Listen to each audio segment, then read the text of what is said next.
Hello, and thank you for clicking to watch this video. This video recording is intended for teachers in the further education sector on how to use video platforms such as Zoom and Microsoft Teams, how we can use those platforms to improve teaching, learning and assessment. So I'm going to start off just by sharing my screen with you, and we will run through some options for using these platforms to deliver teaching, learning and assessment activities. What we're hoping to cover in this video is looking at how to structure an online lesson and what your options are for the structure of an online lesson, and how to use online engagement tools and techniques. We're going to be looking at a range of online tools and techniques, but I think the aim for this really is you to take away one tool or technique that you want to go away and practice. So as a result of watching this, we'd like you to create an amazing lesson plan for your online delivery classes and show a reflection of what an online teaching tool you're going to use in a practical sense. In order to improve our online experience, you need to practice, practice, practice. And when you think you've finished practicing, well, then you can start practicing again. Before I begin any class, I like to make sure that my students and learners have instructions as to how to use some of the tools that are within Microsoft Teams and Zoom. So I will ask students to turn their video on and to mute their audio. Of course, in both platforms, you have the choice to mute your students, but I think it's nicer to, if possible, give students the control to do that themselves and to allow them to unmute themselves as well. I need to see who's in my lesson, so I ask all of my students to rename themselves if they've not come up with their full name, which you can obviously do that in Zoom and in Teams. In chat, which is available in both platforms again, I like them just to say hi and how they're feeling this morning or start of the lesson, and raise their hand when they're ready to start the lesson. Again, available in both platforms. Some other commands that we might look at, obviously raise hand we've already looked at. With the chat, they can have the option to chat to me privately, or they can chat publicly. In Zoom, I have the settings to prevent them from chatting privately to each other. That's quite important, I think. You want that conversations to be in the public domain or to you privately as the teacher. And then thinking about Zoom only, there's the opportunity to use polls, annotations onto the screen, and with both platforms you have the option to record to the cloud. And again, we recommend that for safeguarding purposes, and I always make sure that students know that it is the session is being recorded, and it is for the use of us and nobody else. Before we look at any tools and techniques, let's think about what we've lost in terms of working with our students online. There's a lot to be gained from it. In fact, I found there's so many tools and techniques, there's a lot more I can do online than there is in the classroom. However, what we lose is that human interaction, that human connection with our students. And one thing that learners need more than anything else is to be included in lessons. They need to make contributions to the lesson. And more importantly, they need to have those contributions valued by the teacher. They need to have good and strong relationships with their peers and with you as the teacher. They need to have a sense of belonging and ownership to that class. Just thinking about, Maslow's hierarchy of needs and how we need to compensate for that loss of human contact that we have when we go online with our students. If you just think about what a typical lesson might look like in a classroom, as welcoming learners as they arrive, the general chatter and laughter and the connections that are being formed as students arrive at the beginning of your lesson. Sharing the joys of achievement and sometimes perhaps the unwanted disruptive behaviour that we may not appreciate as teachers, but nevertheless is a very human thing. And teaching online does mean we lose some of that connection. So the key thing to take away from this slide really is make sure that you incorporate time in your online lesson to build those connections, time that learners can interact and engage with each other and build relationships with you as the teacher, and normalizing the online environment as much as it's possible.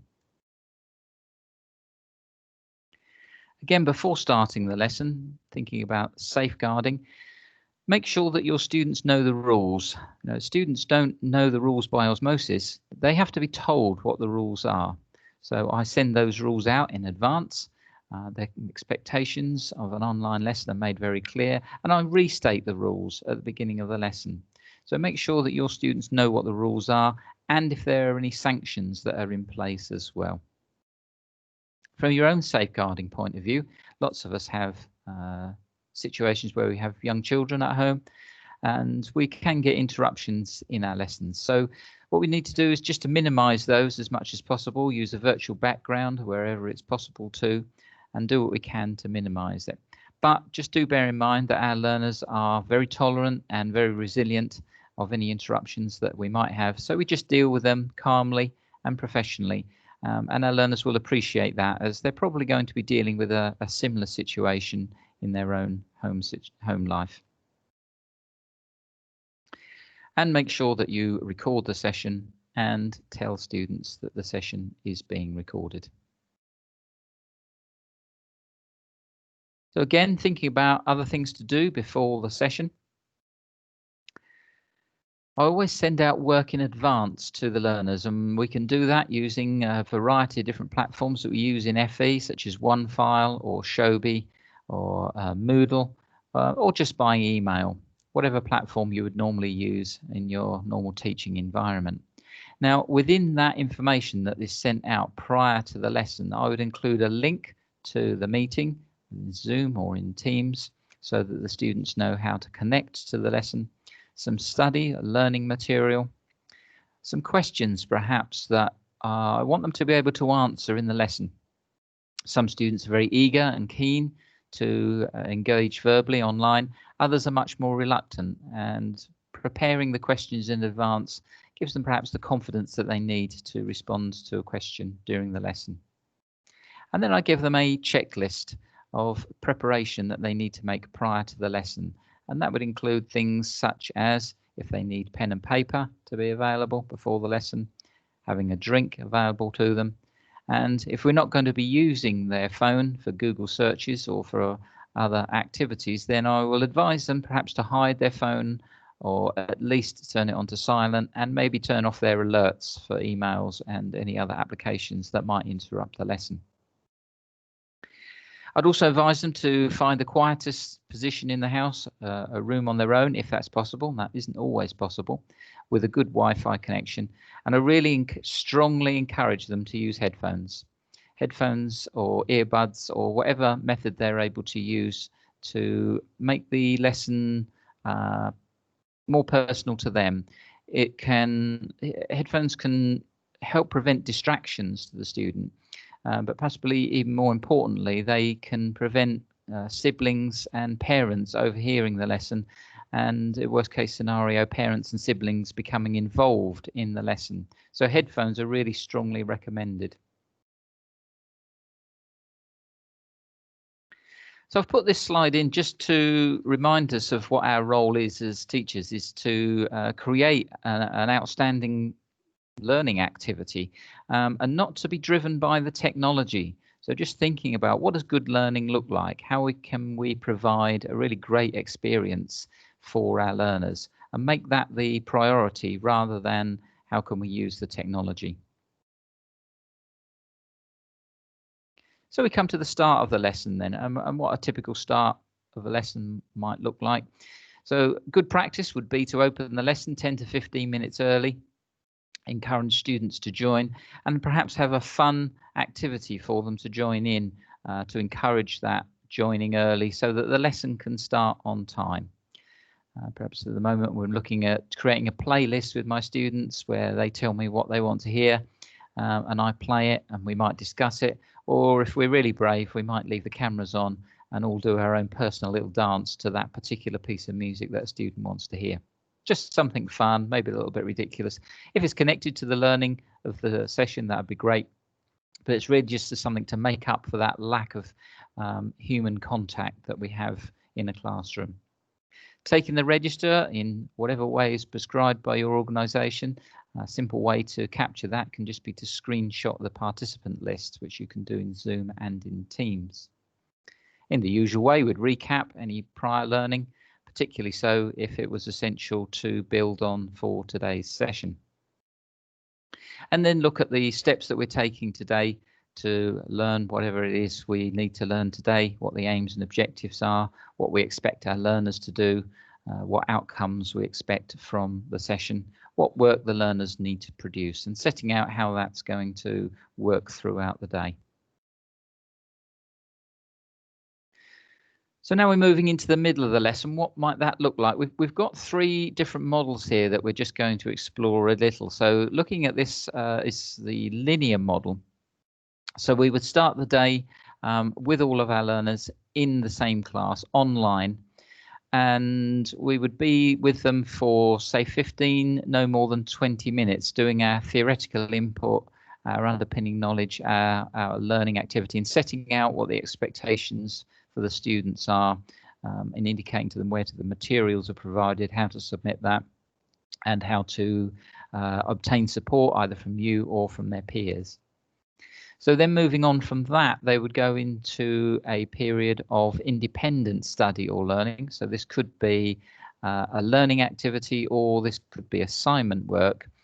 The key thing here is that they need to have a support mechanism in place.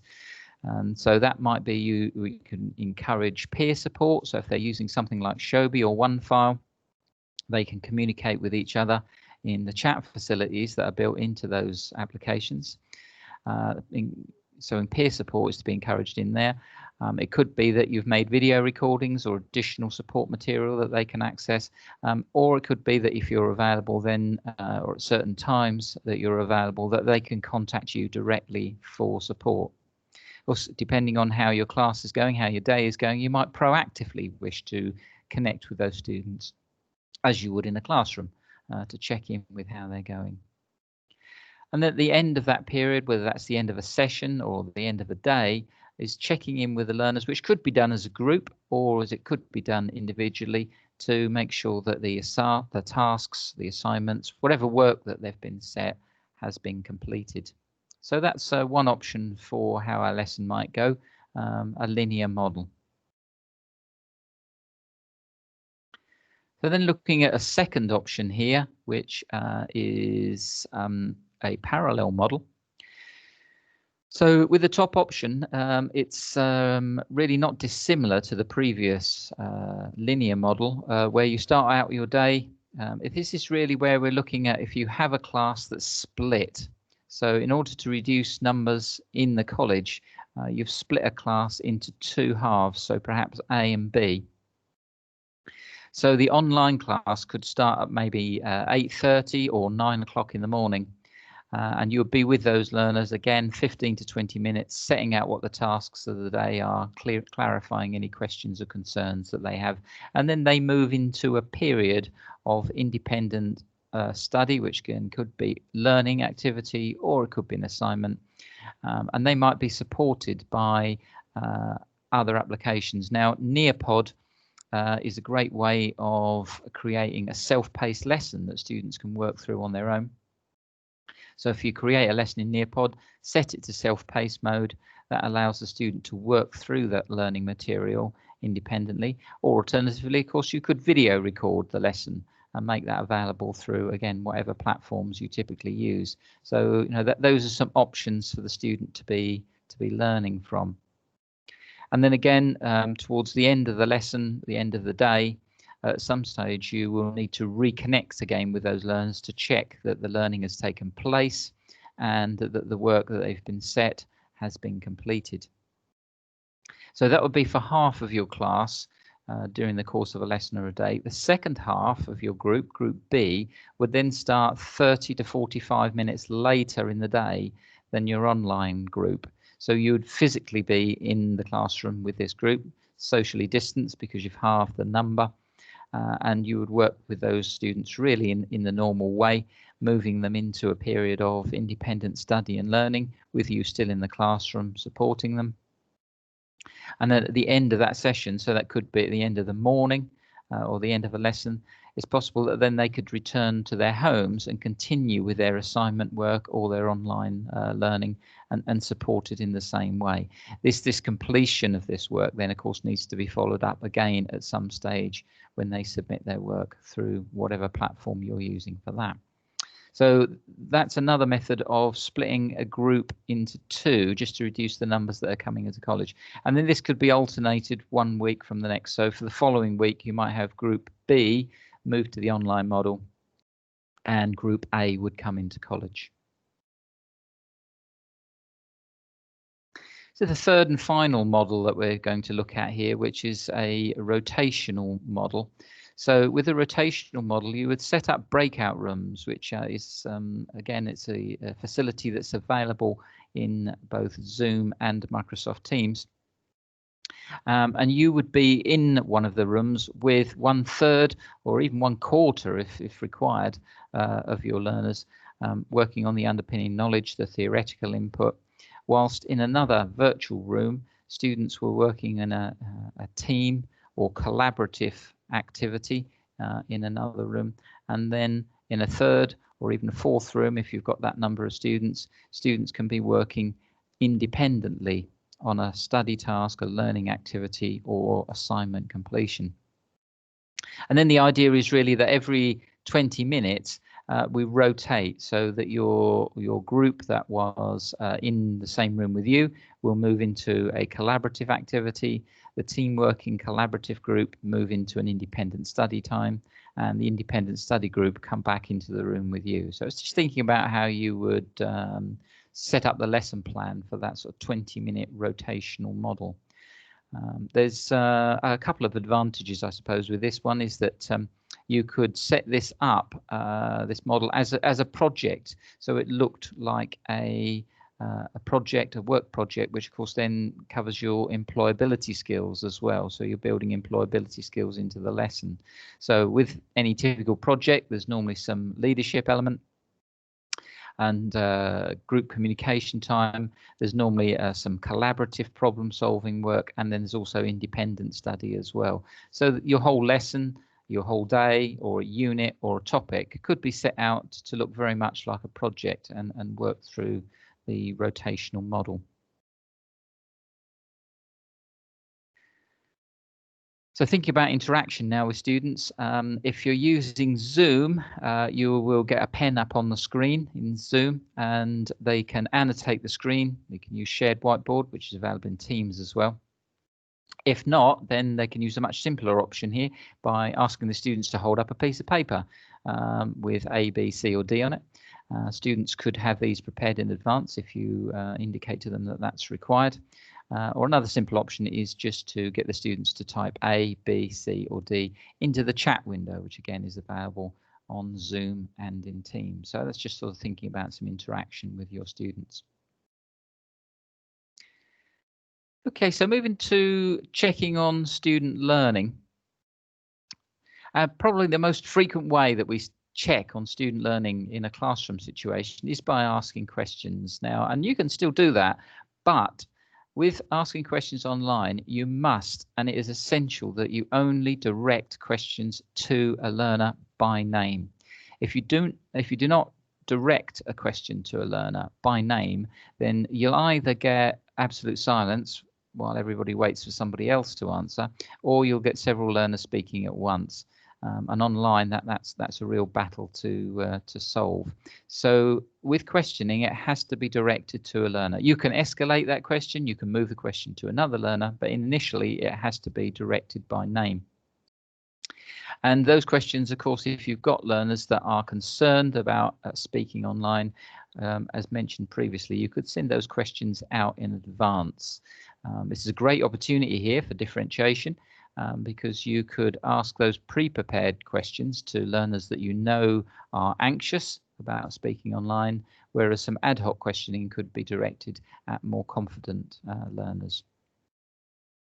If you really like the option of asking questions open to the whole group, well, you can still do that, but then you've got to ask for the responses to that question to be provided in chat.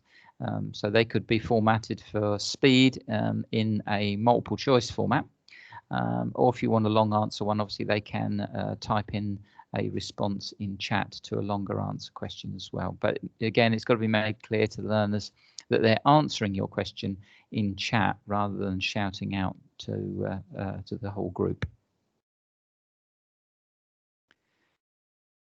So if you're into your technology and you like tech and you like using the technology to check for learning, we've got several different options. Chat is available. It's a great way of interacting with students, and that's available to you on Zoom and in Microsoft Teams. Polls are only available in Zoom, as is Annotate, although a shared whiteboard is available in Zoom and in Microsoft Teams. And that's a great way of getting lots of students to interact on the screen. Another interaction tool that's available in Zoom only is this participant response, where you've got things like yes, no, go faster, go slower, other options as well. But both Zoom and Teams both have the raise hand option as well. So that's if they need to ask a question. Now, if you're going outside of, if you're really into your tech, you enjoy your tech, and you're going outside of the video platforms, of course, you can run other apps in parallel with your video platforms, such as Nearpod, Mentimeter, and Quizzes. They are only a small example of the number of apps that are available to run alongside your video platform to just check and engage learners on a regular basis throughout your lesson. If you're not so confident with the technology and you just want to stick with a basic video platform and perhaps not even worry about using the tools within the video platform too much, here is a nice simple technology-free way of engaging learners online. So the technique is called Fishbowl. It's not a tool that's within the platform. It is just a technique of getting learners into a discussion group. So you raise a discussion issue, and you then put, you name the learners that you want to be in your fishbowl to discuss that particular subject. You can choose whether you are in the fishbowl with them or whether the learners are going to leave that discussion. Set something like a 5, maximum probably 10-minute time frame to that, and allow those learners that are in the fishbowl to discuss their given topic. Make sure that you give a clear action to the learners that are outside of the fishbowl as to what you want them to be observing and recording whilst they're watching this discussion. Otherwise, of course, they won't engage in that. And obviously make sure that over a period of time that all learners get a turn to be in the fishbowl. So there you go, a nice technology-free way of re-enabling discussion groups within an online learning session. Another technology-free way of helping a discussion to flow is using hand signals. Now, you will need to be able to see all of your learners on the screen, so it depends on which video platform you're using and also on the screen resolution settings as to how many learners that you can see on the screen at once. One of the issues around discussion in an online lesson is that people speaking over each other and then nobody speaking at all. And the hand signals just can help to make the discussion a little bit more free flowing, because people can interject live without speaking over each other. And there's example of 4. I'd suggest no more than 5 hand signals that are used to facilitate online discussions. Another nice technology-free way, or it's, can be used for differentiation really, is asking this kind of a question, a spectrum question. So the question here is, how was the lesson today? And we've got a scale of from 1 that it was rubbish up to 5 where it was awesome. And so there's a multiple number of ways that students could respond to this. In Zoom, they could potentially annotate it with a pen, so they could put a marker or a line onto the spectrum to indicate where they are. They can just type the number 1 through to 5 into chat, or even simpler still, totally tech-free, they could just raise their hand up to the screen and indicate a level between sort of the bottom of the screen and the top of the screen as to where they think they are. So this question can be used in lots of different contexts to get learners for feedback, particularly good if you're sort of checking understanding as to where they're up to. Another very simple check on learning, which can use tech or can be tech free. Both Zoom and Microsoft Teams have a thumbs up, thumbs down option, so we can use it all. You can use it as a yes or no in chat is another option. And of course, even simpler still, and it can be, it can be more fun and more engaging for the learner to actually move during the lesson. So using the hand signals is, just differentiate the way that you get students to interact. Just hold a thumbs up or a thumbs down to questions. So another quick and easy way to get instant responses from students. Again, you do need to be able to see all learners on your screen if you're using that particular method for them to hold their hands up to the screen. We need to think about our questioning techniques when we're working online. As a teacher, when we're in the class, we're looking for cues all the time. We're constantly scanning the environment, looking at body language, looking at facial reactions, even picking up on tone of voice to gauge how well our lesson is going down and how well the students are understanding and engaging with the material. That to a greater extent is lost when we're delivering lessons online. So we need to think about changing our question styles to measure and gauge the understanding of our students. So here's a few examples of question styles that you could switch to get a better quality feedback from the students. I particularly like, I think, the third option down there, which is just switching the usual question around after we've covered something. Do you have any questions? It's a nice switch to what questions do you have? And they can either respond to, in a public environment, or they can respond in chat privately just to you if they're concerned about peers knowing that they don't understand a particular aspect. Of course, a constant requirement for us is to build employability skills into all of our lessons.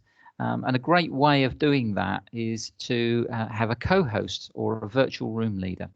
One of the things that we do at Harlow College is to have a room leader, an allocated room leader in our real classrooms. So that might be in a lesson, or it might be in a workshop situation. Sometimes they wear badges, sometimes they wear armbands, sometimes it's a high-vis jacket. And they have certain responsibilities, such as issuing and collecting in resources and materials, checking that all tools and equipment have been returned, greeting any visitors, and generally assisting the teacher. And that could be replicated in an online environment. So you can set another member of the meeting to be a co-host. And so those can do things like collating the chat questions, putting questions out through chat, issuing handouts, launching polls, just to assist you in an online lesson. And of course, that it helps build your relationship with that particular learner, and it ticks the employability skills box quite nicely because it is, it's issuing them with the responsibility. So think about how we're going to end our lesson now. And again, we've looked at several options, whether we meet our learners all together as one group or whether we meet with them individually. One thing I think is really nice to do is the thing called the gallery walk. So I always find that if learners know their work is going to be visible to their peers, they produce a much higher standard of work than if it's just, oh, well, it's only for the teacher.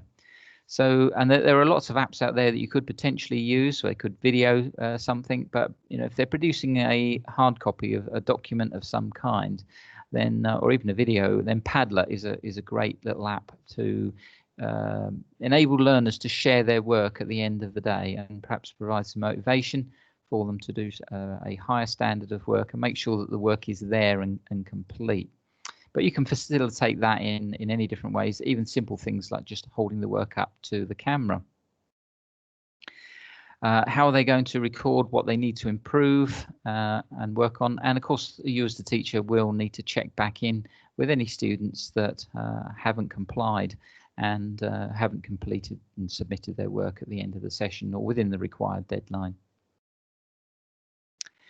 So this slide is, I've labelled this slide as technological failures, but of course, in reality, it's probably going to be user error is going to be just as much a problem as tech failures.